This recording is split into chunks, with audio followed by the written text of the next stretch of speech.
అందరికీ నమస్తే. మన రాష్ట్రంలో పోలీసులు వ్యవహరిస్తున్న తీరును ఎక్స్‌పోజ్ చేద్దామనే ఉద్దేశంతో ఈ వీడియో చేస్తున్నా. చాలాసార్లు చాలా కేసులు అధికార పార్టీకి సంబంధించిన వాళ్ళు దాడులు చేసినా కేసులు పెట్టరు. బాధితుడు కేసులు పెట్టినా అది ఉల్టా కేసు అవుతుంది. చాలాసార్లు చాలా కేసులు చూసినాం. కానీ ఒక రెండు పర్టికులర్ కేసులు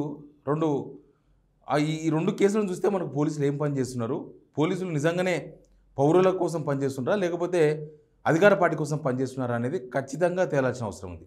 ఎందుకంటే ఫ్రెండ్లీ పోలీసింగ్ అనేది తెలంగాణలో ఉండే, ఇప్పుడు లేదు. ఆ ఫ్రెండ్లీ పోలీసింగ్ ఓన్లీ అధికార పార్టీకి మాత్రమే అయిపోయింది. సామాన్య జనాలకు కూడా పోలీస్ స్టేషన్ల మీద పోలీసుల నమ్మకం లేకుండా పోయింది. ఈ రెండు కేసులు నేను చూపిస్తాను మీకు. ఒకటి కామారెడ్డిలో జరిగింది. కామారెడ్డిలో ఈయన మాజీ మంత్రి షబ్బీర్ అలీ గారు, పక్కన ఉన్నది నరసింహారెడ్డి గారు. ఆయన ఇంటి పేరు వచ్చి జీడిపల్లి నరసింహారెడ్డి.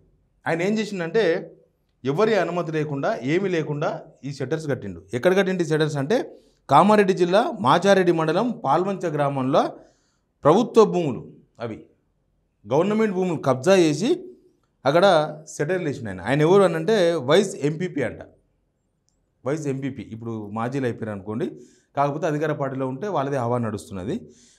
ఆయన కూతురు దీపిక పేరు మీద షట్టర్లు కట్టినట్టు అక్కడ మాచారెడ్డి మండలం పాల్వంచ గ్రామంలో. దీని మీద ఎఫ్ఐఆర్ కూడా అయింది. కానీ ఇప్పటి వరకు ఎట్లాంటి చర్యలు తీసుకోలేదు. పోలీసులు కనీసం ఆయన పిలిచి మాట్లాడడం, లేకపోతే ఆయనను అరెస్ట్ చేయడం, లేకపోతే ఇంకా ఆయన వివరణ అడగడం, ఏం పని చేయలేదు పోలీసులు. జస్ట్ పోలీసులు చేస్తే ఎఫ్ఐఆర్ వేసింది. ఈ షెడ్యూల్లో ఎండిఓ, ఎంపీపీ ఇంకా కొంతమంది అధికారులు షేర్లు ఉన్నాయంట. లోకల్ ఆఫీసర్లు కూడా దీనిలో కుమ్మక్కయ్యారనేది ప్రధానమైన ఆరోపణ. ప్రభుత్వాన్ని అడ్డం పెట్టుకొని కబ్జాలు చేస్తున్నారు అనేది ఆరోపణ. వాళ్ళకు అధికారులు అండగా ఉంటున్నారు ఇంకొక ఆరోపణ. దీనిలో ఎఫ్ఐఆర్ అయిన తర్వాత కూడా ఎఫ్ఐఆర్ అయింది. ఎప్పుడైంది ఎఫ్ఐఆర్? ఇది 12వ తారీఖు 10వ నెల 2024, 12వ తేదీ 10వ నెల, పోయిన సంవత్సరం అక్టోబర్లో అయింది. అయినా సరే ఇప్పటి వరకు చర్యలు తీసుకోలేదు. అంటే ప్రభుత్వ జాగాలలో అధికార పార్టీ వాళ్ళు ఏం కబ్జాలు చేసినా, ఏం కట్టినా, ఎవరు కేసులు పెట్టినా పోలీసు వాళ్ళు ఏం చెయ్యరు, ఎందుకంటే అధికార పార్టీ కాబట్టి. ఇంకొక కేసు చూపిస్తా. ఆ కేసు వచ్చేసి నాగార్జున సాగర్ కాన్స్టిట్యున్సీలో జరిగింది. నాగార్జున సాగర్ కాన్స్టిట్యున్సీలో ఒక అమాయకుడు ఆయన ఒక పోస్ట్లో వచ్చిన ఒక అంశాన్ని, ఒక ఇష్యూను, ఒక ప్రశ్నను ఆయన ఇంకొక గ్రూప్లో షేర్ చేసిండు. ఏంది అంటే లోకల్ ఎమ్మెల్యేకు అగనెస్ట్.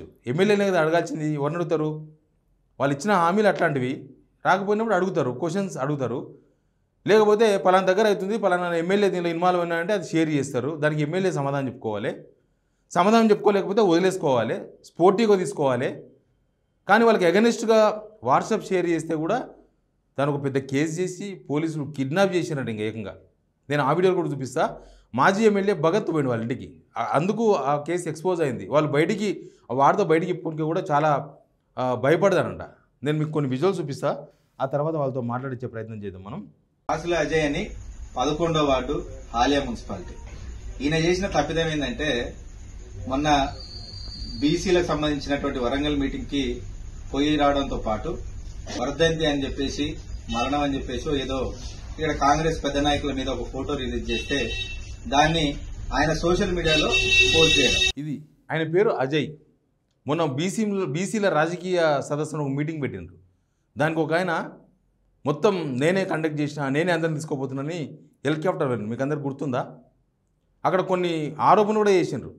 జానారెడ్డి మీద ఆరోపణ చేస్తే దిక్కు లేదు, వాళ్ళ మీద కేసు లేదు, ఏం లేదు. జానారెడ్డి కూడా అన్నీ మూసుకొని కూర్చున్నాడు ఇంట్లో.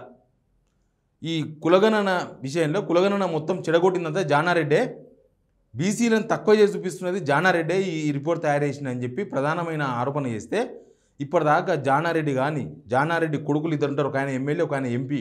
వాళ్ళిద్దరూ ఎవరు ఇప్పటిదాకా కిక్కుమండే. కానీ ఆ సభలో ఆ జానారెడ్డి మీద చేసిన ఏదో ఒక ఫోటో, ఏదో ఒక కామెంటెడ్ ఫోటో షేర్ చేసినందుకు అజయ్ అనే పిల్లగాని పోలీసులు తీసుకుపోయారు. ఎవరు కేసు పెట్టారంటే ఎమ్మెల్యే, ఎంపీ. వాళ్ళ చిన్న పిల్లలు ఉన్నారు, ఇద్దరు ఎంపీలు చిన్న పిల్లలు ఉన్నారు వాళ్ళకి. ఏం కాలే, ఏమైంది? మొన్న 3 రోజులు కనపడలేదంటే పిల్లలందరూ ఏడుస్తారు. ఎందుకు? ఏం జరిగింది సార్? ఇట్లా నేను మా నాన్నకి ఫీవర్ వస్తే. అర్థమైందా? పోలీసు వాళ్ళు కనుక అరెస్ట్ చేయాలనుకుంటే ధైర్యంగా ఇంటికి పోయి ఆయనకు నోటీస్ ఇచ్చి పోలీస్ స్టేషన్కి పిలిచి తీసుకొని అరెస్ట్ చేయొచ్చు. కానీ ఏం చేసిండ్రు? ఆయన ఆటో డ్రైవర్ ఉండే వాళ్ళ నాన్న మీ ఆటో కిరాయి కావాలి, కూలీలకు తీసుకురావాలని చెప్పేసి పోలీసులు దాన్ని ఎక్కి, హోంగార్డ్స్ పోలీసులు దాన్ని ఎక్కి, కానిస్టేబుల్స్ ఆయన అక్కడి నుంచి ఇక్కడ తిప్పుకొని పోయి బెదిరించి తీసుకుని పోయి పోలీస్ స్టేషన్ తీసుకుపోయి చేసింది. ఒకసారి మనం భగవత్తో కూడా మాట్లాడదాం. ఎందుకంటే అజయ్ మాట్లాడడానికి భయపడుతున్నాడు. ఈ పోలీసు వాళ్ళు నన్ను మళ్ళీ హింస పెడతారు, ఈ పోలీసు వాళ్ళు నన్ను ఇబ్బంది పెడతారు అని. నోముల భగత్ మాజీ ఎమ్మెల్యే నాగార్జున సాగర్. భగత్ గారు ఏంది మీరు వాళ్ళ ఇంటికి పోయినట్టున్నారు, అజయ్ వాళ్ళ ఇంటికి పోయినారు, ఏం జరిగింది ఏమని చెప్పగలరా మీరు? నాకు రాత్రి నిన్న సాయంత్రం ప్రెస్ మీట్ తర్వాత అతను గ్రూప్ లో వచ్చింది ఏదో చూసి, అన్న ఇట్లా ఒక అన్యాయం జరిగిందని వాళ్ళ భార్య పిల్లలతో వచ్చిండు. వచ్చి 3 రోజుల నుంచి నన్ను భయభ్రాంతులకు గురి చేశారు, 2 రోజులు స్టేషన్ లో ఉంచారు. నిన్న మొత్తం రమ్మంటే మేము భయపడి పోలేదు.